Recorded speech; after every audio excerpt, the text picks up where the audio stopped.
boa tarde, senhoras e senhores conselheiras e conselheiros, senhor procurador, senhora secretária. Verificado o quórum regimental, nos termos do artigo 52 do Regimento Interno do CRT, declaro aberta a terceira sessão virtual de julgamento da quarta Câmara de Julgamento, realizada por videoconferência. Esclareço que essa sessão é regida pela Portaria CONAC 140 de 2021, que regulamenta a realização de sessões virtuais por videoconferência, e a 145 de 2017, que é o Regimento Interno do CRT.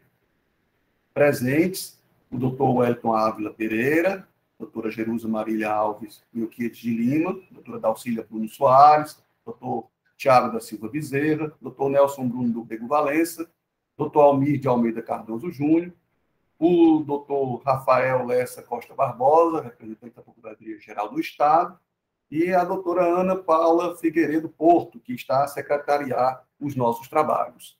Hoje é Fortaleza, estamos em Fortaleza, hoje são 16 de fevereiro de 2022. Hoje nós não vamos aprovar a pauta da segunda sessão de julgamento, que ocorreu ontem, tendo em vista que ainda precisa de alguns ajustes, e se der tempo a gente faz ao final da sessão, se não, fica para a sessão seguinte, a ata, né, a aprovação da ata da sessão de ontem. Não temos resoluções nem despachos para a perícia serem aprovados, então vamos direto para a pauta do dia. A pauta de hoje é composta de 4 processos em que nós temos o mesmo recorrente, a GVS Esportes Nordeste Indústria e Comércio Limitada, e mesmo recorrido, né, célula de julgamento de primeira instância. Todos os 4 foram julgados procedentes de primeira instância, todos os 4 a assessoria processual tributária se manifesta favorável à procedência, e todos os 4 versam sobre a mesma matéria. Portanto, me parece que é possível fazermos o julgamento conjunto dos 4 processos. Eu indago aos conselheiros relatores dos 4 processos, os 2 primeiros, doutor Wellington, os 2 últimos, doutor Nelson, e ao doutor Rafael, se concordam que nós façamos o julgamento em conjunto. Presidente, da minha parte, tudo ok. Da minha parte, ok. Eu não sei qual foi o entendimento, presidente, da Câmara nos julgamentos anteriores desse fato, mas eu queria levantar uma questão de ordem processual, que eu entendo que se foi esse o entendimento, porque eu entendo que esses processos devem ser julgados de forma conjunta. Isso.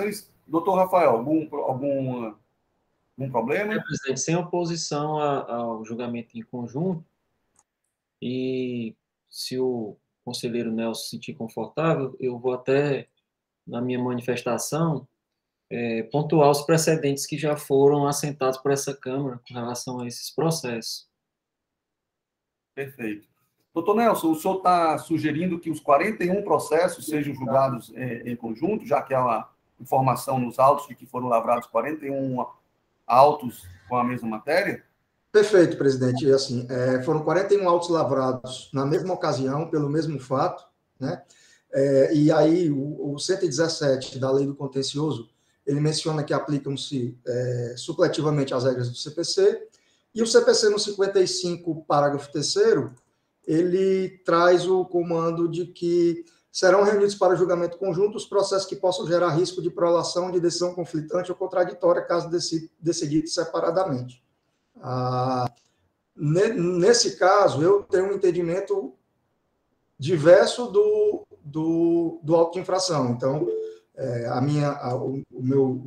e aí, desculpa, conselheiro Edson, se eu estiver atropelando aqui, porque a pauta é anterior ao do doutor.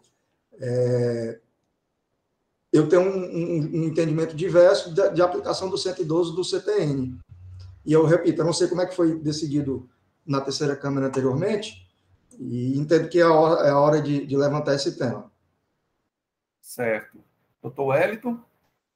Presidente, a preocupação do doutor Nelson é pertinente. A minha sugestão é que, como nós já iniciamos a sessão, que a gente faça o relato dos processos e, durante a discussão, a gente traga esse tema à tona, Porque se a tese do doutor Nelson prevalecer, eu tenho uma sugestão a fazer, mas eu acho que é mais conveniente após o relato dos processos.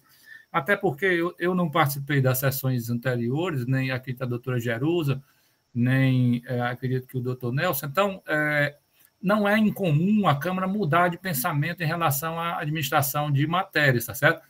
Eu já fui do tempo da decadência dos 10+10, eu já fui do tempo da decadência do recolhimento não comprovado, hoje já tem as súmulas 555, então o contencioso é, assim, um espectro, né, que proporciona a gente um engrandecimento ao longo do tempo.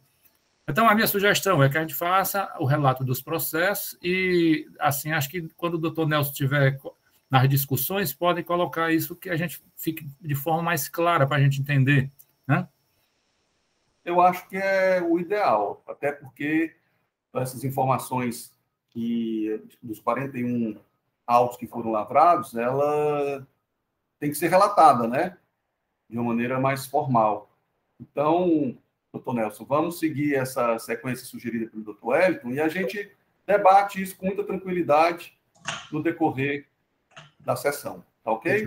Perfeito. Doutor Wellington, então o senhor inicia, por gentileza, o relato e, em sequência, o doutor Nelson faz o complemento naquilo que entender pertinente e, em sequência, a palavra é concedida à Procuradoria-Geral do Estado. Por favor, doutor Wellington. Presidente, iniciando aqui pelo boa tarde à Vossa Excelência, às conselheiras primeiro, né? Aos conselheiros, ao doutor Rafael, à Ana Paula e a Edilene, que está se juntando à nossa Câmara, né? Seja muito bem-vinda. Presidente, os dois processos que estão sobre a minha relatoria é uma matéria bem simples de compreensão. Eu vou, digamos assim, fazer algumas citações que tem nos autos, só para a gente caminhar de uma forma tranquila, sem atropelar o entendimento, né? Peço paciência àqueles que já participaram de sessões com o processo da mesma matéria, né? Até porque a gente está iniciando um mandato e é natural que a nossa caminhada no início seja um pouco mais cadenciada, para depois a gente ganhar um ritmo mais acelerado. O contribuinte autuado aqui é a empresa GVS Esporte Nordeste Indústria e Comércio Limitada. É um contribuinte localizado no município de Várzea Alegre, e essa infração ela ocorreu no período de abril de 2019. Foram lavrados 41 autos de infração, como disse o doutor Nelson, pela mesma infração, tá certo? E a gente fica se perguntando, mas por que 41 autos de infração? Esse auto de infração foi lavrado no trânsito de mercadorias, lá no posto fiscal de Penaforte, e esse veículo transportava peças de bicicletas, essas coisas, e eram 41 encomendas. Então, para cada nota fiscal, ele identificou um descumprimento aqui, segundo ele, né, de obrigação acessória, e para cada nota fiscal ele lavrou um auto de infração referente à mesma indicação do mesmo descumprimento. E aí, no relato, ele traz o seguinte: falta decorrente apenas do não cumprimento das exigências das formalidades previstas na legislação. Conduzir mercadoria com o DANF 016972 na ação fiscal 2019-4276-740, com falta de exigências do artigo 206, inciso 2º e 3º do regulamento do ICMS Ceará. Houve omissão no preenchimento das notas fiscais eletrônicas, documentos anexos, inclusive informações complementares, multa de 200 ofícios por documento. E aí, a que se refere a infração? A infração se refere lá ao artigo 206, que o conhecimento de transporte rodoviário de carga poderá ser dispensado nos seguintes casos. Aí ele traz 3 incisos aqui, e ele diz, no inciso 2, no transporte de mercadoria pelo próprio vendedor, desde que se faça acompanhada a nota fiscal correspondente e nela contenha corretamente os dados do veículo transportador e o valor do frete esteja destacado no valor da mercadoria. Aí no inciso 3º diz o seguinte: na hipótese do inciso anterior, não se exigirá o destaque do ICMS referente ao frete nas prestações relativas às operações de vendas com preço CIF devendo constar na nota fiscal que acompanhar a mercadoria a expressão frete incluso no preço da mercadoria. Esse foi a omissão apontada pelo agente autuante, né, como descumprimento de formalidades previstas na legislação. Aí tem alguns detalhes aqui, inclusive isso aqui é um fato que o recurso da parte, tanto a impugnação como o recurso trouxeram.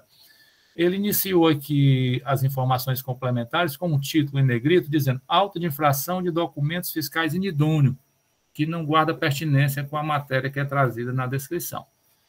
E aí ele faz, as informações complementares são 2 laudas que estão aqui anexadas aos autos, e ele diz que, diante da constatação do ocorrido, não temos outra solução senão aplicar a penalidade respectiva, ou seja, a multa formal isolada, sem ICMS, por intermédio dessa autuação, é que a legislação nos impõe. Artigo 878, infrações da legislação do ICMS sujeitam o infrator às seguintes penalidades. Outras faltas, faltas decorrentes apenas do não cumprimento de formalidades previstas na legislação, para os quais não haja penalidades específicas, multa correspondente a 200 do FIS.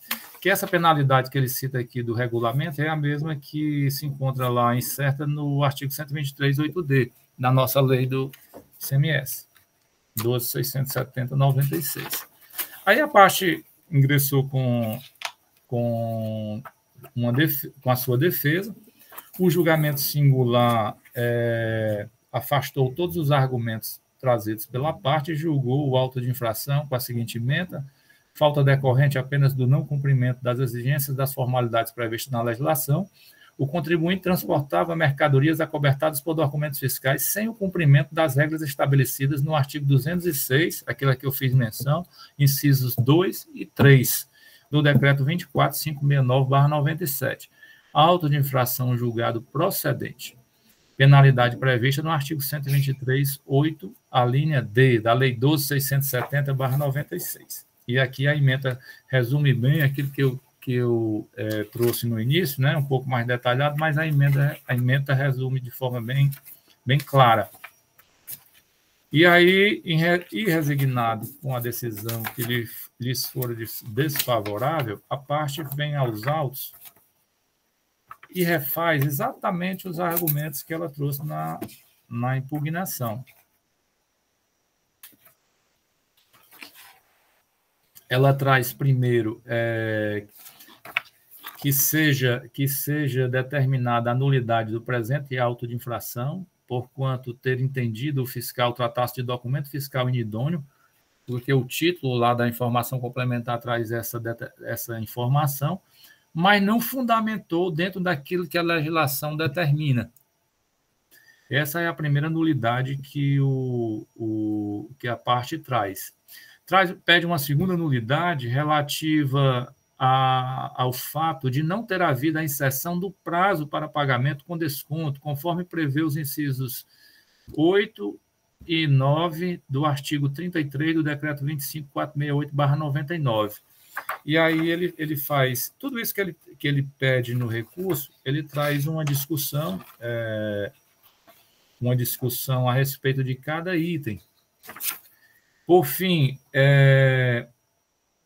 caso Vossa Excelência não entender conforme de maneira escrita nos pedidos anteriores, subsidiariamente requer seja determinada apenas uma única multa para os 41 autos de infração, uma vez que a aplicação individual para cada nota fiscal enseja criação, conforme voto do relator, conselheiro Lúcio Flávio Alves, de nova penalidade descrita em lei, o que é ato ilegal. Ele cita aqui o conselheiro Lúcio porque ele traz uma resolução do conselheiro Lúcio como exemplo em que matéria semelhante, as multas não foram individualizadas por nota, mas sim a totalidade das notas compreendiam apenas um descumprimento, embora por documentos separados, mas um descumprimento conjunto, digamos assim.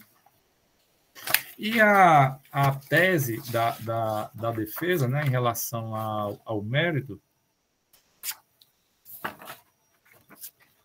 é uma tese que eu achei interessante. Ele pede aqui ainda, além disso... Está sem áudio, doutor Wellington. Cortou agora o áudio? Foi, nesse segundo. Então, acho que foi quando eu bati aqui na tecla do... sem querer. Obrigado, presidente. Ele não, no resumo do pedido dele, ele não tem essa menção a esse fato, mas ele traz aqui no corpo do resumo, do recurso, que da não apreciação completa do mérito, julgamento de parte dos argumentos inseridos na impugnação. Ele também traz esse argumento, apesar de não resumir lá nos pedidos, mas eu faço menção aqui porque se trata daqueles mesmos fatos que nós julgamos ontem, de não apreciação pelo julgamento singular do total dos argumentos trazidos na impugnação.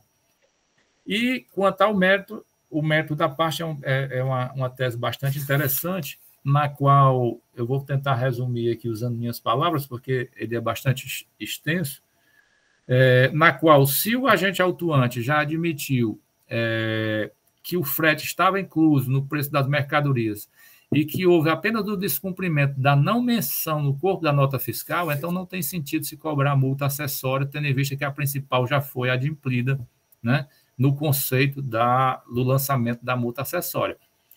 Na parte das discussões, eu trago um pouquinho mais detalhado esse argumento da parte. Presidente, eu vou deixar aí um pouquinho para o doutor Nelson me ajudar, tá certo?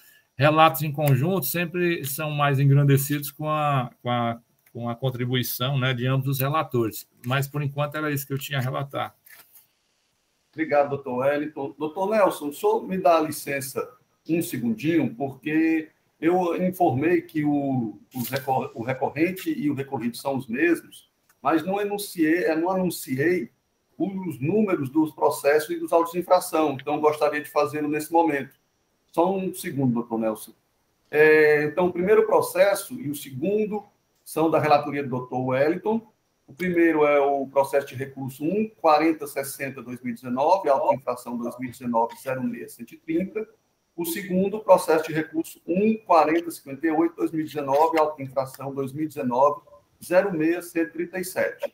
Os dois seguintes são de relatoria do doutor Nelson Bruno de Rego Valença, para o processo de recurso número 1.4062/2019, auto-infração 2019-06115. E o último, processo de recurso 1/4063, de 2019, auto-infração 2019-06172. Obrigado, doutor Nelson. Com a palavra. Sem nenhum reparo, o relatório do conselheiro Wellington foi bem completo. A única mudança é relativa realmente aos números dos autos, que o presidente acabou de falar agora. Então, nenhum reparo aí, nenhuma complementação ao relato. Obrigado, doutor Nelson. Com a palavra, representante da TGE, doutor Rafael. Presidente, secretária, nobres conselheiros, meus cumprimentos a todos, boa tarde. Presidente, o relato do conselheiro Wellington, ele fez uma exposição bem completa do tema, né? Uma acusação em que, de fato, o agente autuante, no primeiro momento, acusa de inidôneo, mas, na verdade, aplica a penalidade por descumprimento de formalidades no que se refere ao preenchimento do documento fiscal, né? Ao meu sentir, eu não sei se essa discrepância ela gerou algum prejuízo ao exercício do direito de defesa do contribuinte, né? Porque fica muito claro que o agente autuante, na verdade, ele acusou o contribuinte de, em tese, incorrer em falta no preenchimento do documento fiscal, e é tanto isso que ele, ao invés de aplicar de caracterizar a nota fiscal como inidônea, ele apontou como descumprimento de obrigações acessórias e o acusou de outras faltas, né? Mas, presidente, o que acontece? Eu até verifiquei outros precedentes dessa Câmara, e a conselheira Dalcília foi relatora no auto de infração. Eu estou com a resolução aqui. A resolução 246/2021, que, na minha compreensão, abordou a temática de um modo muito pertinente. E foi no sentido de apontar a nulidade do auto de infração, por entender que esse vício ele era passível de correção, né? Então, como ele não está, como era possível de correção, se essa Câmara assentou no sentido de declarar a nulidade do auto de infração em razão da extemporaneidade, né, do agente fiscal, que, ao invés de conceder um prazo para realizar as devidas correções, já que se tratava de um mero erro no preenchimento, um erro formal que não está dentro das hipóteses vedadas do nosso regulamento, de permitir uma carta de correção para sanar a irregularidade. E é muito bem pontuado na resolução dessa Câmara, no sentido de que fica muito caracterizado que, inclusive, o veículo que efetuava o transporte está justamente em nome da emitente, né? Então, ela realmente efetuava um autotransporte, né? E se tratava aí de uma operação que sequer ensejava o recolhimento, né, do ICMS, né, do ICMS frete. Então, considerando que essa correção ela está fora das hipóteses do artigo 131 do nosso regulamento, que seria a possibilidade de carta de correção, vedada a carta de correção naquelas hipóteses em que houver uma alteração no valor do imposto, na base de cálculo da alíquota, que não é o caso, porque a operação sequer tem incidência, né? Isso ficou muito bem caracterizado quando da consulta ao veículo que efetuava o transporte. Então, de fato, essa Câmara, a meu sentir, com acerto, foi no sentido de declarar a nulidade do auto de infração, presidente. E também é nesse sentido que eu vou me acostar, por entender que de fato, há uma nulidade e que essa nulidade ela é justamente decorrente do descumprimento por parte do agente autuante, da oportunidade, de deixar de oportunizar a prerrogativa, o direito subjetivo do ora contribuinte de realizar essa correção essa que é prevista no nosso regulamento.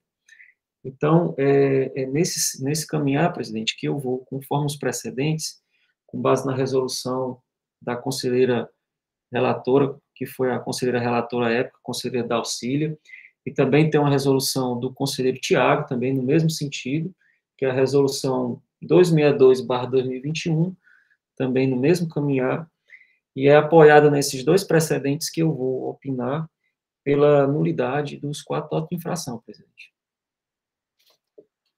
Obrigado, doutor Rafael. Então, vamos iniciar os debates com a palavra, inicialmente, ao doutor Wellington, ao doutor Nelson, se assim desejarem. Fico aqui no aguardo da manifestação dos senhores. O pronunciamento da PGE foi favorável à nulidade do auto de infração, dos 4 autos de infração, em coerência com aquilo que já foi decidido em outra oportunidade por esta Câmara, também igual número de processos. Acredito que foram 4 ou 5 processos que foram julgados sobre o tema. Então, fica aqui a palavra concedida aos senhores e senhoras conselheiros.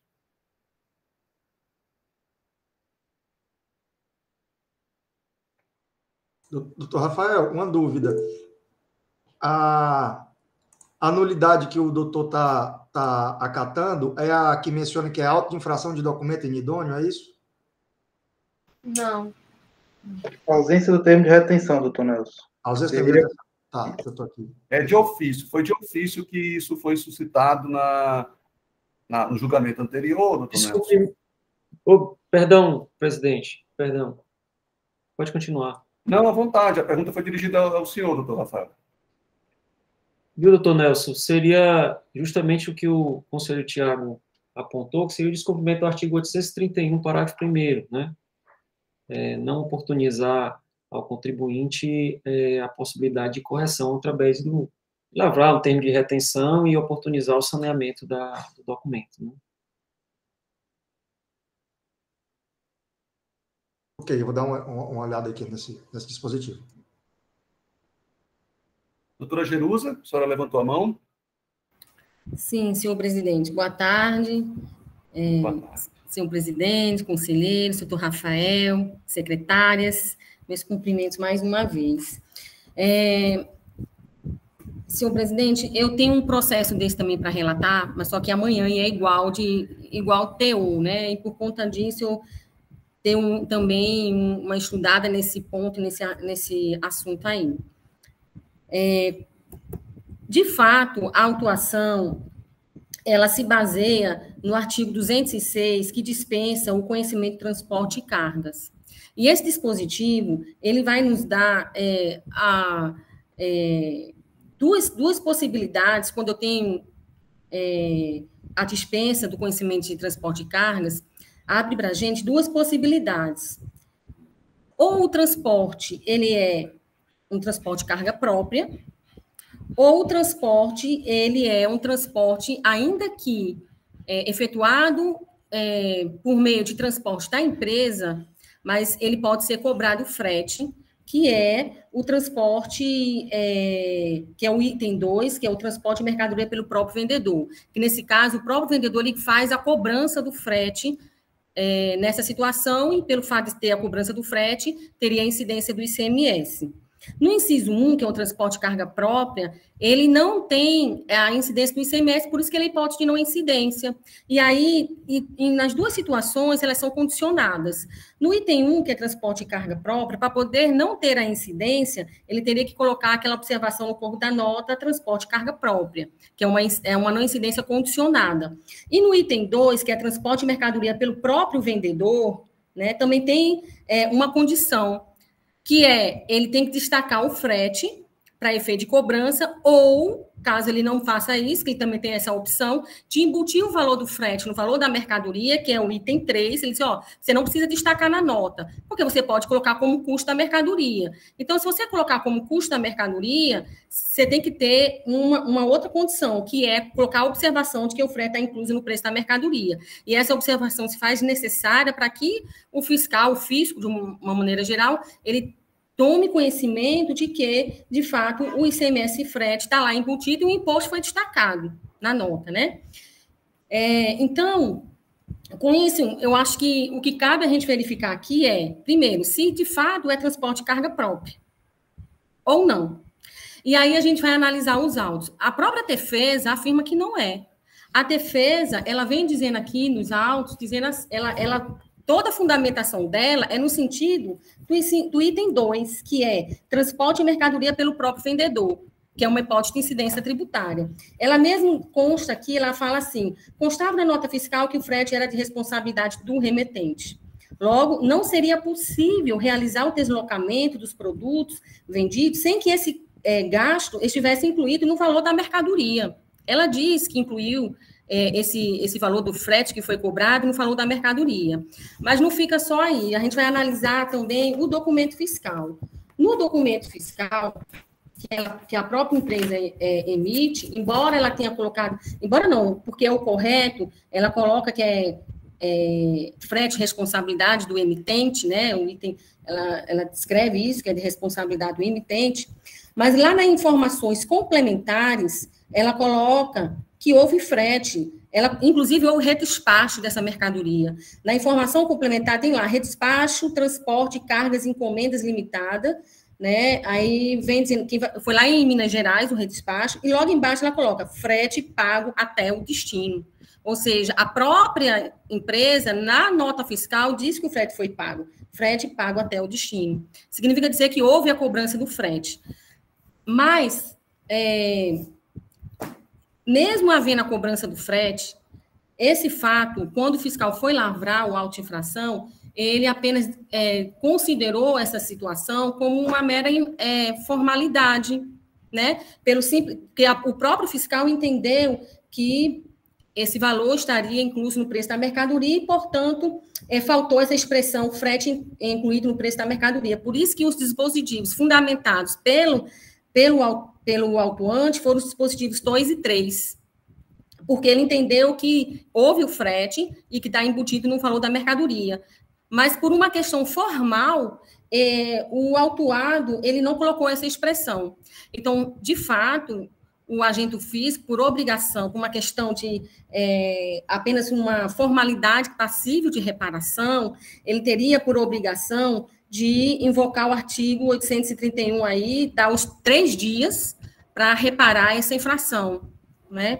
E eu não vi aqui do processo esse termo, embora a empresa não tenha alegado isso, esse vício formal durante o procedimento físico, né? Mas a gente aqui, por obrigação e de ofício, a gente tem que apontar que esse procedimento, de qualquer forma, foi um procedimento, digamos assim, passivo de nulidade, haja visto que não obedeceu às formalidades previstas para que houvesse autuação, porque era para dar a espontaneidade ao autuado corrigir esse erro. Então, assim, eu entendo também pela essa questão da nulidade, porém, não considerando que seja um transporte de carga própria, porque a própria empresa, assim, se manifestou dizendo que não era. Era isso, senhor presidente. Obrigado, doutora Jerusa. Doutora Dalcília. Boa tarde a todos, conselheiros, presidente, secretárias e nobre procurador. Eu queria contextualizar, assim, essa situação em específica, e aí eu entrei em cada nota fiscal de hoje para ver se era a mesma situação fática que ensejou aquela resolução. Qual era a circunstância fática? Naquele caso, e assim como nessas que eu entrei, eu consultei cada nota fiscal que hoje nós estamos aqui, porque cada auto de infração ele foi autuado separadamente, porque cada um enseja uma nota fiscal distinta. E eu peguei a chave de acesso dessas notas e entrei no NF Corp e consultei, para ver se tinha as mesmas informações, quais seriam elas que motivaram a meu posicionamento na época. A empresa, ela tinha designado na nota fiscal, destacado no campo transportador, o CNPJ dela, no campo transportador, e também marcou no campo frete por conta, marcado o número 0, né, que indica que o frete é por conta do remetente. E a questão da placa também, que na ocasião estava com processo físico e tinha um certificado de registro e licenciamento, que tinha uma placa também em nome da empresa que estava vendendo, da GVS. Então, o conjunto desses fatos me motivaram a crer que apenas faltou o quê? Faltou o termo, frete por conta própria, que é o que a legislação determina para dispensar o conhecimento de transporte. Mas que não houve nenhum prejuízo ou dúvidas que o transporte estava sendo realizado por conta da remetente, pelo menos até São Paulo. Aí, realmente, no campo de informações complementares, tem esse redespacho a partir de São Paulo. E aí, quando eu abro o NF Corp, tem todas as tramitações dessa nota fiscal, as passagens pelos diversos postos na Bahia, Espírito Santo, São Paulo, né? Então, eu considero assim, tirando o veículo, que nesse caso está ilegível, o certificado, eu vi que cada processo que estamos analisando hoje também tem a cópia do certificado anexo do CRLV, mas não dá para ver se é o mesmo carro e se esse carro está em nome do transportador. Mas eu acho que, mesmo assim, por ter identificado que a empresa emitiu a nota, colocou o CNPJ dela no campo transportador e o frete por conta, e aí eu entendo que o que faltou mesmo foi apenas essa designação e seria um mero descumprimento de obrigação acessória, que já foi autuado por isso, né? Mas um descumprimento que seria passível de reparação se tivesse sido emitido o termo de retenção. E até me veio a dúvida se esse termo ainda era em vigor, porque é uma redação ainda da nota fiscal física, né? Eu digo, será que estão retendo a nota eletrônica? Então, até passei uma mensagem para o colega trabalha no trânsito, coordenador do trânsito hoje, e ele confirmou que existe. Inclusive, estão adaptando o termo de retenção para a modalidade do CAFIE, né? Quando o auto já vai surgir também eletrônico. Então, é uma norma ainda vigente, essa emissão desse termo, para dar o prazo para a empresa poder se regularizar. E aqui, já me manifestando aqui sobre a questão de ordem levantada, eu particularmente me manifesto contrária a julgar de uma forma 41 processos,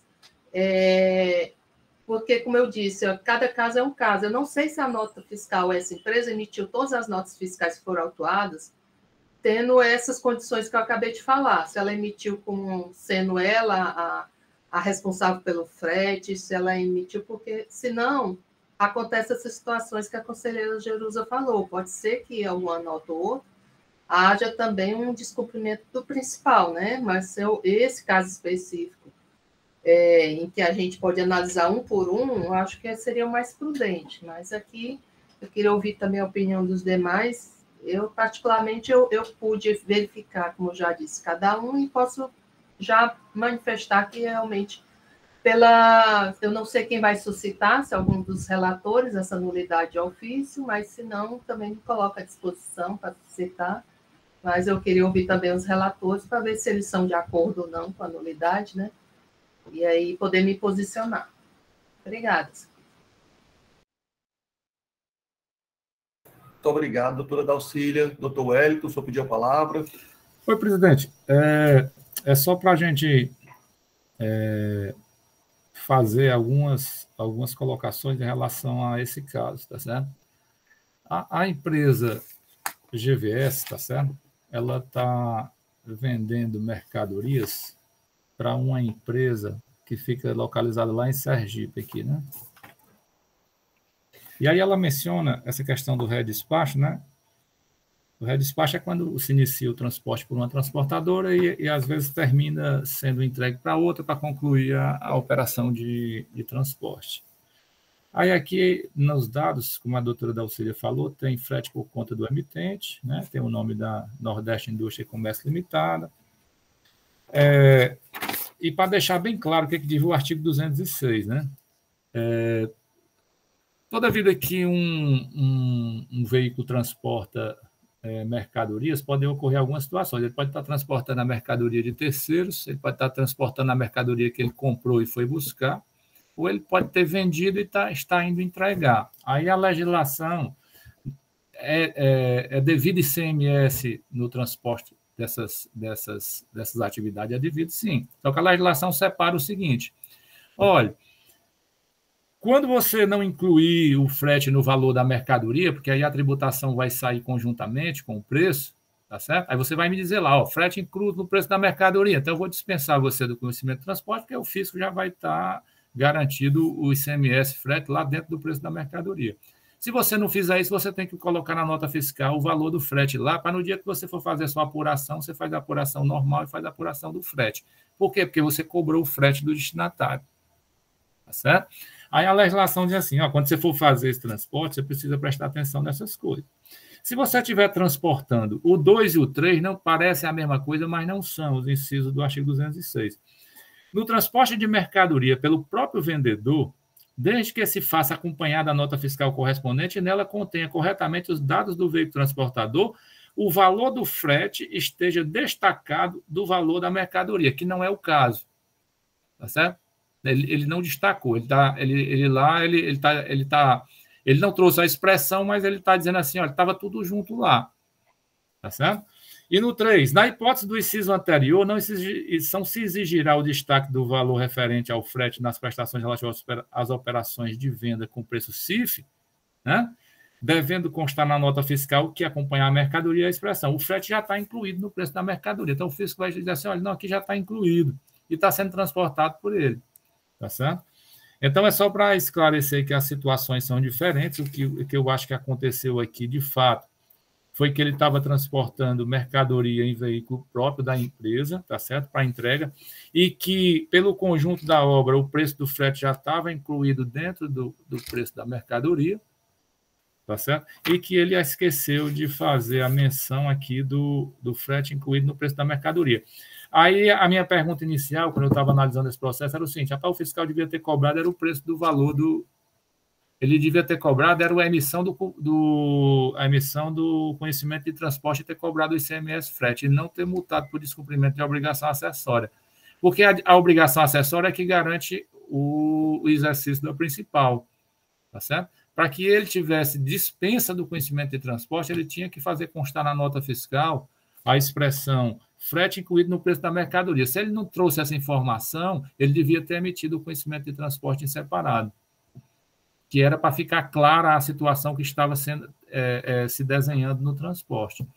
Aí vem a pergunta: é possível a gente entender que essa condição aqui merecia ser referida em termos de retenção? Eu acho razoável, não acho descabido, não. Tá certo? É só essas as colocações que eu tinha para fazer. Excelente, doutor Wellington, obrigado. Doutor Nelson? É justamente essa a minha preocupação, presidente. Eu me convenci de que, de fato, há uma nulidade, do 831, terceiro, mas eu já estava com um raciocínio no mérito, o conselheiro Wellington acaba de trazer outro, e as situações fáticas, pelo menos as 4 que eu vi, elas são idênticas, e imagino, pelo que foi narrado nos autos, que todas as 41 sejam. E a minha preocupação é exatamente essa, que a gente tenha decisão conflitante lá na frente. Uma venha julgando pelas 200 ofícios, outra dizendo para ser aplicada a norma mais benéfica, o outro um reenquadramento aí, como sugerido pelo conselheiro Wellington, e depois uma outra por nulidade, e aí vai gerar uma insegurança jurídica tremenda, né? Então, assim, eu de fato me convenci pela nulidade, mas essa questão de ordem processual para mim ela é muito relevante. Perfeito, doutor Nelson. Doutor Rafael, o senhor quer se manifestar sobre essa questão de ordem levantada?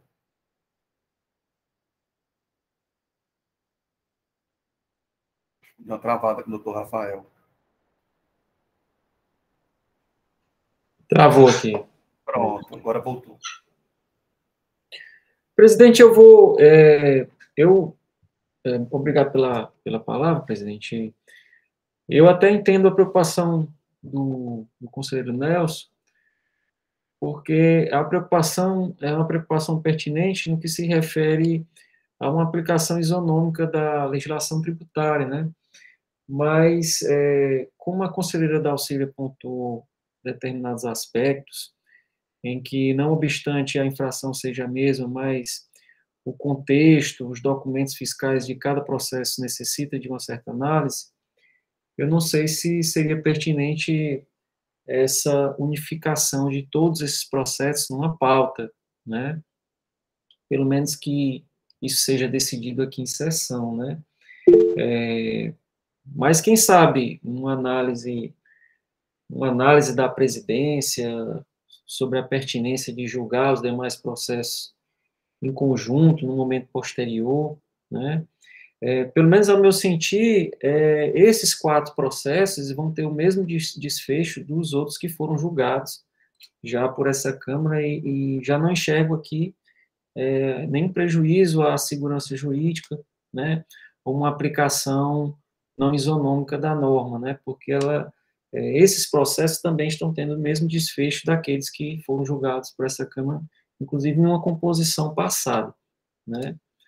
Mas eu acredito que em um momento posterior isso possa ser avaliado pela presidência, que, analisando melhor os demais autos que ainda restam, uma forma de racionalizar e verificar uma questão de política processual, de racionalidade, verificar isso num momento posterior, né? Mas não sei se seria o caso de sobrestar para unificar todos os processos. Eu acredito que a gente já teria condições de julgar esses processos que vão ser pautados amanhã, né? E aí, com relação aos demais processos, se avaliar uma possibilidade de uma pauta conjunta, né? Perfeito, doutor Rafael, muito obrigado. Doutor Tiago, o senhor levantou a mão em seguida, doutor Wellington. Obrigado, senhor presidente. Boa tarde a todos. Boa tarde, senhor procurador, senhoras secretárias, demais conselheiros. Inicialmente, acho que vou pautar aqui minha manifestação sobre a questão de ordem, porque eu entendo que a nulidade já foi bastante exaurida aqui nas discussões. Sobre a questão de ordem, de forma específica, doutor Nelson, também compreendo a preocupação, mas aqui eu enxergo algumas dificuldades práticas, além das já pontuadas pela conselheira Dalcília, o ponto de que alguns processos já foram julgados, nós não temos conhecimento se outros processos foram julgados nas demais câmaras. Então, e um dos interesses também, apesar do interesse de que o contribuinte não tenha decisões conflitantes sobre o mesmo tema, caso sejam todos iguais, partindo dessa premissa, eu acho que um dos princípios que rege também que o nosso conselho é a celeridade, né? Então, se nós já estamos aqui com casos prontos para serem julgados, com uma posição aparentemente firmada, eu acho que não seria o caso de sobrestar para aguardar a análise de todos os demais processos. Tem que se ver também até como seria a análise de 41 processos, assim, não seria mais 41, né? Seriam os restantes, em um só dia, porque teriam que ser checados se efetivamente, como a doutora Dalcília comentou, são exatamente os mesmos fatos, se todos estão vinculados à mesma situação, pode ter uma nota ou outra diferente, a gente não sabe, né? Então, acho que traria um trabalho muito grande para todo o contencioso, né? Movimentar. Então, já que todas as decisões até então têm caminhado no mesmo sentido, eu reconheço a importância dessa questão de ordem levantada, mas nesse momento eu entendo que não deve ser aplicada. Muito bem, obrigado, doutor Tiago. Doutor Wellington? Presidente, só para compartilhar a experiência que eu tive nessa questão de agrupamento de processos. Nós chegamos a julgar 12 processos numa sessão só, tá certo? A mesma empresa, a mesma matéria, é questão semelhante a essa que a gente está analisando aqui, tá certo? Nós já fomos, não a minha Câmara, mas o CONAT já foi criticado por separar processos idênticos e realizar sessões separadas, onde a sessão seguinte se limitou exatamente a dizer que vamos confirmar a decisão do dia anterior, e a sessão demorou 30 minutos e a gente foi criticado por isso, tá certo? Aí como se alinhar isso? O que foi que eu fiz quando nos 12 processos que foram colocados para a terceira Câmara? Aí eu mesmo tive que analisar a matéria, tá certo? E aí ver a semelhança e as possibilidades de julgamento em conjunto. Então, quando isso aconteceu, a presidência assumiu totalmente a responsabilidade pela elaboração da pauta. E deu tudo certo, tá certo? Os processos foram julgados de forma muito rápida, foi relatado o primeiro, e os demais foram colocando só aquelas questões particulares, peculiares de cada processo, e foram julgados 12 num tempo só. Nesse caso aqui, estando a discussão pacificada, isso não é bom quando a discussão tem divergências, por exemplo, uma parte da Câmara entende de uma maneira, outra de outra, quando o próprio presidente tem que votar voto de desempate. Mas tendo a matéria pacificada, sendo a questão assim cristalina, existem dois caminhos. A primeira, a presidência pode se debruçar sobre os processos e ver a possibilidade de trazer todos se ainda houverem processos nossos, né, da terceira Câmara, e trazer todos numa sessão só. E uma outra coisa que ajuda demais é distribuir os processos para os conselheiros e pergunta, dá um tempo para que os conselheiros analisem e dizem, olha, a gente pode juntar todos os processos numa sessão só? Me parece que é uma questão mais assim coerente. Se a terceira Câmara ainda tem, digamos, 10 processos dessa empresa para julgar e a gente pretende julgá-los, então entrega os processos aos conselheiros e aí dá um tempo para a gente analisar e aí todos os conselheiros podem se manifestar. Presidente, os processos podem correr todos na mesma sessão. São algumas sugestões de experiências que eu tive, presidente, só para contribuir. Muito obrigado, doutor Wellington. Doutor Nelson, demais conselheiras e conselheiros, o CPC é muito inteligente quando ele toca essa questão dos processos que versam sobre a mesma causa e envolvem as mesmas partes. É importante realmente que haja uma reunião para que haja uma padronização de entendimento sobre aquela causa, sobre aquela matéria. Mas, ao mesmo tempo, o próprio CPC diz que quando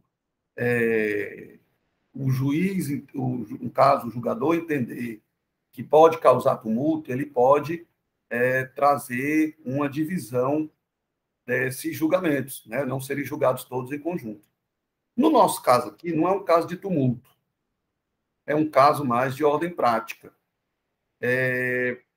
Os processos não chegam os 41 ao mesmo tempo, não ficam os 41 ao mesmo tempo à disposição da Câmara. Eles vão chegando aos poucos. Eles talvez até sejam julgados conjuntamente na primeira instância, mas quando vão para a assessoria processual tributária, eles são muitas vezes divididos, principalmente a quantidade dessa, em mais de um assessor. Então, pode ser que um entregue mais rápido, o outro demore um pouco mais porque tenha outros processos mais complicados na fila dele para serem resolvidos. O fato é que eles vão chegando aos poucos na Secretaria da Quarta Câmara, ficando disponíveis para ir à pauta. Então, como a gente tem que analisar o processo, o inteiro teor do processo, antes de colocar na pauta, fica difícil, mesmo entendendo que os 41 processos são idênticos em todos os detalhes, como a doutora Dalcília já suscitou aqui, o doutor Tiago concordou, pode haver algum detalhe que os diferencie um dos outros.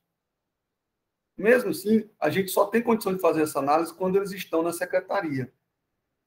Então, assim, fazendo meia-culpa dessa presidência, eu entendo que eu deveria ter colocado na pauta os 2 processos de amanhã junto com o de hoje, porque esses 6 são idênticos. E é um compromisso dessa presidência agir dessa maneira em outras oportunidades. Em vez de separar por dias, por mais que me pareça que amanhã estarão presentes os mesmos conselheiros e conselheiras, mas é prudente colocar todos para serem julgados juntos. Então, fica aqui o compromisso dessa presidência de assim proceder, doravante, e, tendo em vista todo o exposto, me parece que o mais útil é que a gente aprecie aqui a nulidade, que foi suscitada de ofício pela doutora Dalcília, informada pelo doutor Rafael, a doutora Jerusa também suscitou, e o doutor Nelson já informou que se convenceu, o doutor Wellington também, o doutor Tiago já votou assim em outra oportunidade, falta o doutor Almir se pronunciar. Então, me parece que fica aqui o compromisso dessa presidência e que não é necessário a gente sobrestar esses 4 processos hoje e a gente pode apreciar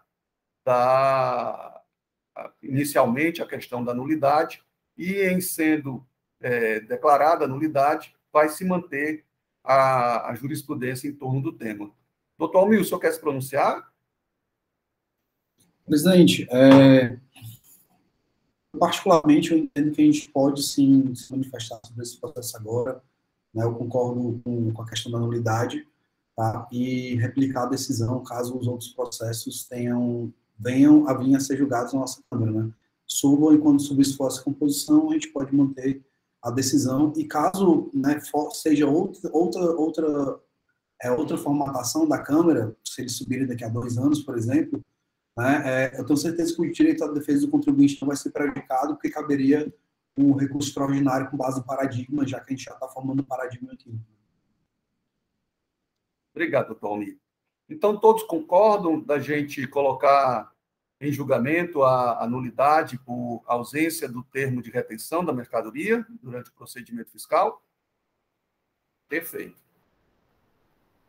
Então, vou inicialmente perguntar ao doutor Wellington, depois, em sequência, vamos pelo rodízio natural, e essa votação vai valer para os 4 processos, que, pelo que eu estou percebendo, vai ser a mesma, não vai ter questão de conselheiro designado para relatoria, o relator deve ser o originário.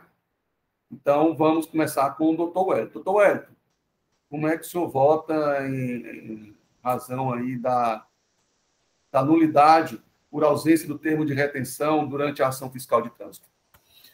Presidente, eu conheço do recurso ordinário, dou-lhe provimento para julgar nula a ação fiscal por ausência de lavratura do termo de retenção, tá certo?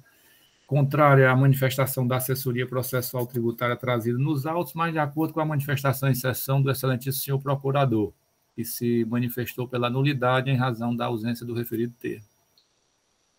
Ok, doutor Wellington. Doutora Jerusa, como a senhora vota? Eu voto com o relator, senhor presidente, mas ainda entendendo que se trata de, de transporte de mercadoria pelo próprio vendedor e não transporte de carga própria. Mas eu acato a nulidade pelo descumprimento da emissão do termo de retenção, que nesse caso seria passivo de correção. Obrigado, doutora Jerusa. Doutora Dalcília? Eu queria pedir um esclarecimento. A gente está votando, então, do doutor Nelson também, né? Seria Sim. o caso de também ele já manifestar para poder ser com os relatores, ou não? Não, eu anunciei que a gente ia fazer o rodízio normal a partir do doutor Wellington. Certo. Então, de qualquer forma, ainda não oficialmente não sei a opinião do doutor Nelson, né, o voto dele, mas com o relator, doutor Wellington. Ok, doutor Tiago? Relator, senhor presidente. Doutor Nelson? Com o relator, presidente Dalcília. Doutor Almir? Com relator, presidente. Então, encerrada a votação, a quarta Câmara de Julgamento do CONAT decide por unanimidade de votos conhecer do recurso ordinário para dar-lhe provimento, declarando nulo o feito fiscal em razão da ausência da emissão do termo de retenção durante a ação fiscal de trânsito. Decisão contrária ao parecer da assessoria processual tributária, mas de acordo com a manifestação oral do representante da douta Procuradoria-Geral do Estado. Bom, senhoras e senhores conselheiros, procuradores, secretárias, encerramos a pauta de hoje. E tem mais algum ponto, doutora Dalcília, doutor Wellington? Não, presidente, me parece que não ficou claro para mim se o senhor se manifestou em relação a todos os processos. Sim, os 4 processos. Eu tinha anunciado que a votação varia para os 4 processos. Ok. E confirmo aqui, para ficar claro, se assim não ficou, que a votação valeu para os 4 processos. Ok. Doutora Dalcília? Eu postei no grupo aí um pedido de retificação da ata, né? Antes de encerrar, a gente combinou que poderia aprovar. Eu não sei se os senhores puderam ler, que aí a gente, antes de encerrar, já aprovava a ata, se todos estiverem de acordo.